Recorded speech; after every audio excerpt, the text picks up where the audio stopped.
नमस्ते नमस्कार जय हिंद दोस्तों, स्वागत है आपका हमारे चैनल सक्सेस बसरगंज के इस चैनल पर। दोस्तों आज 11 मार्च है और 11 मार्च से जितने भी करंट अफेयर्स के महत्वपूर्ण प्रश्न होंगे जो आने वाले प्रतियोगिता परीक्षा के लिए इंपॉर्टेंट होगा, उन सभी प्रश्नों पर चर्चा करेंगे। आइए, आज का मेरा पहला प्रश्न है, सबसे बड़ा हथियार आयातक देश।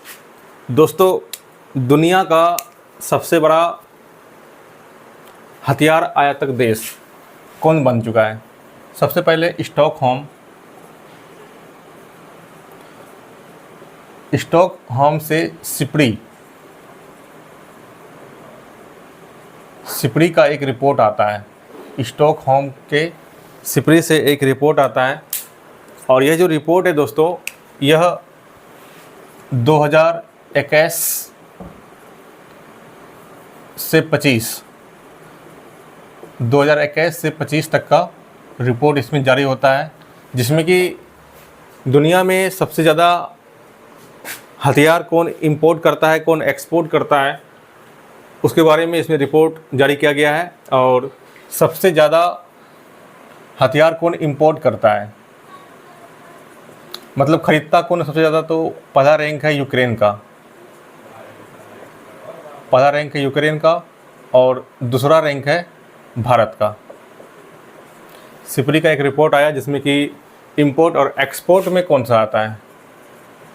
एक्सपोर्ट मतलब बेचता कौन है सबसे ज़्यादा हथियार जो बेचता है, यूएसए बेचता है और उसके बाद 2 नंबर पे फ्रांस।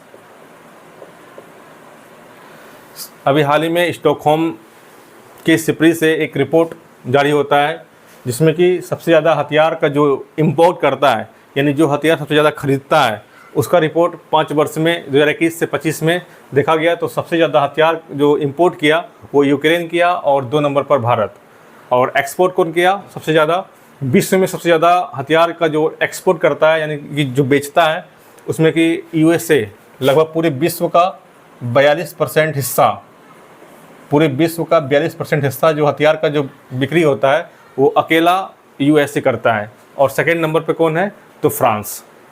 नेक्स्ट क्वेश्चन है हमारा, ईरान का नया सुप्रीम लीडर किसे बनाया गया है? दोस्तों, जैसा कि आपको पता है कि ईरान का जो पहले सुप्रीम लीडर था आयतुल्ला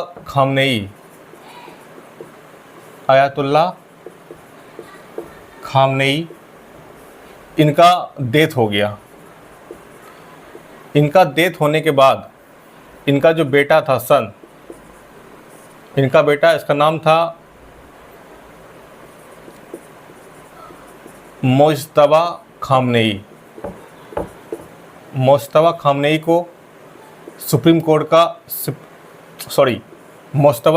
को ईरान का नया सुप्रीम लीडर घोषित किया गया है।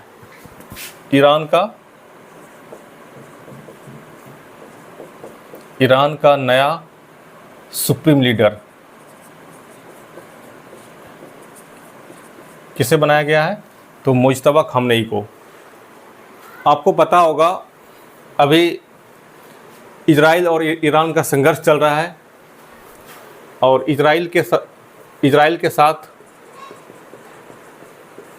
प्लस यूएसए और ये दोनों मिलकर ईरान पर अटैक किए। किस पे अटैक किया? ईरान पर अटैक किया और इस अटैक में ही आयतुल्ला खामनेई का डेथ हो गया। इजराइल और यूएसए का जो संयुक्त ऑपरेशन था, इसका नाम क्या था ऑपरेशन का? इसका नाम था ऑपरेशन लायंस रॉयर। दोनों का जो संयुक्त ऑपरेशन था उसका नाम था ऑपरेशन लायंस रॉयर। और यूएसए का जो ऑपरेशन था, इसमें यूएसए क्या नाम दिया उसका? Operation EPIC fury.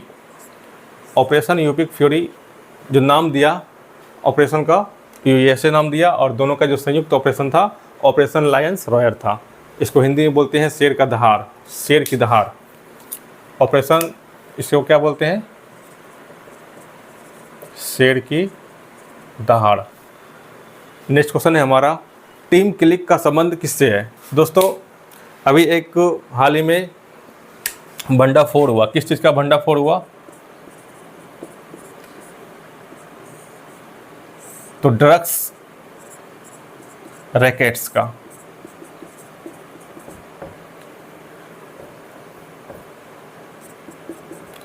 Drugs rackets का भंडाफोड़ हुआ, जिसमें कि ड्रग्स का सप्लाई करने, ड्रग्स बेचना, खरीदना जो है नशीले पदार्थ का,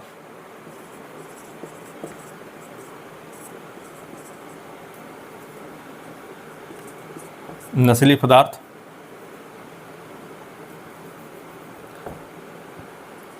पदार्थ का वितरण या फिर खरीदना, नशीले पदार्थ खरीदना या फिर बेचना, इन सभी का जो है भंडाफोड़ किया गया, जिसका कि नाम था टीम क्लिक। तो ये जो किया गया किसके द्वारा? एनसीबी के द्वारा, नारकोटिक्स कंट्रोल ब्यूरो के द्वारा एक भंडाफोड़ किया गया टीम क्लिक का, जिसमें कि ड्रग्स रैकेट्स का वो सप्लाई करता था। वो टीम क्लिक के नाम से पूरे भारत में ड्रग्स सप्लाई, मतलब नशीले पदार्थ का इंपोर्ट एक्सपोर्ट करना या फिर बेचना जो भी होता है, तो वो अभी टीम क्लिक के नाम से कर रहा था, जिसका कि भंडाफोड़ एनसीबी के द्वारा किया गया। NCB narcotics control of bureau. तो एनसीबी का स्थापना कब हुआ था? एनसीबी का स्थापना हुआ था 1986 में। और इसका मुख्यालय कहाँ है? एनसीबी का मुख्यालय, इसका मुख्यालय है न्यू दिल्ली। और एनसीबी जो संगठन है ये किसके तहत? ये गृह मंत्रालय के तहत काम करता है। किसके तहत करता है? गृह मंत्रालय के तहत एनसीबी काम करता है। और ये भी भंडाफोड़, नशीली दवा का भंडाफोड़ किया। इसका अध्यक्ष अभी है अनुराग गर्ग। एनसीबी का अध्यक्ष कौन है वर्तमान?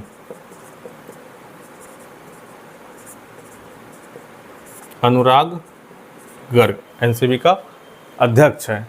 और एनसीबी के द्वारा अभी टीम क्लिक का जो है भंडाफोड़ किया गया है, जो कि नशीली दवाओं का वितरण, एक्सपोर्ट, इंपोर्ट या फिर बेचना, जो कि पूरे भारत के अंदर ऐसा हो रहा था, जिसका कि भंडाफोड़ एनसीबी के द्वारा किया गया।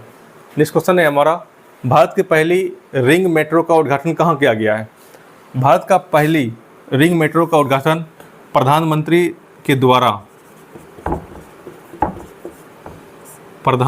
के द्वारा न्यू दिल्ली में। कहाँ पे? न्यू दिल्ली में रिंग रोड का, न्यू दिल्ली में किया गया। क्या किया गया? तो रिंग मेट्रो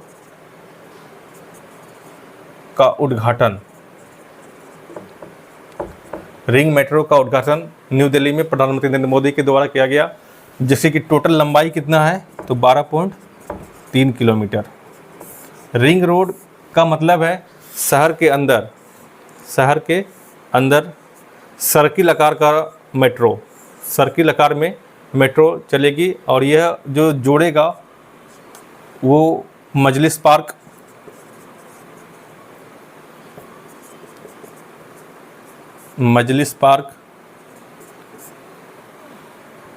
और मजलिस पार्क हो गया, और है इसमें मजलिस पार्क हो गया, और बाबरपुर हो गया, मौजपुर हो गया, मजलिस पार्क, मौजपुर और बाबरपुर, इन तीनों जगह को जो है ये जोड़ेगा रिंग रोड। और यह भारत का पहला रिंग रोड है, और इसकी लंबाई टोटल कितना है? 12.3 किलोमीटर।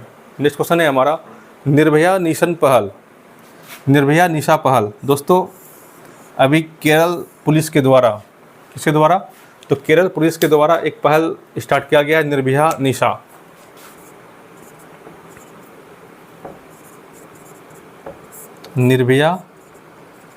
निशा किसके द्वारा किया गया?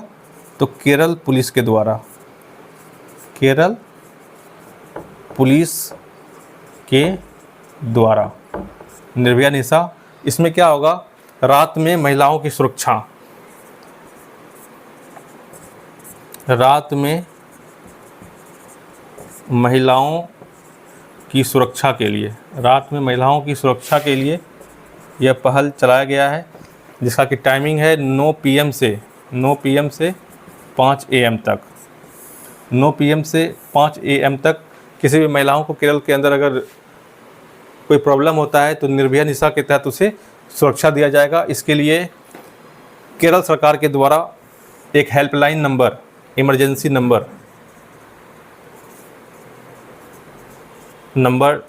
जारी किया गया है 112 पर कॉल करके जो है तुरंत पुलिस तक कांटेक्ट हो सकता है। दोस्तों आइए फिर से रिवीजन करते हैं। सबसे बड़ा हथियार आयातक देश कौन बना सबसे बड़ा हथियार आयातक?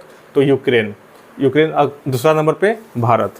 और एक्सपोर्ट कौन करता है, मतलब बेचता कौन है सबसे ज़्यादा?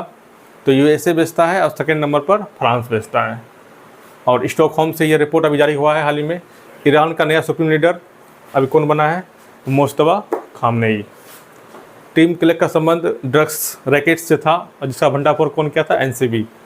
भारत का पहली रिंग मेट्रो का उद्घाटन प्रधानमंत्री के द्वारा न्यू दिल्ली में किया गया है। ये इसकी लंबाई 12.3 किलोमीटर है।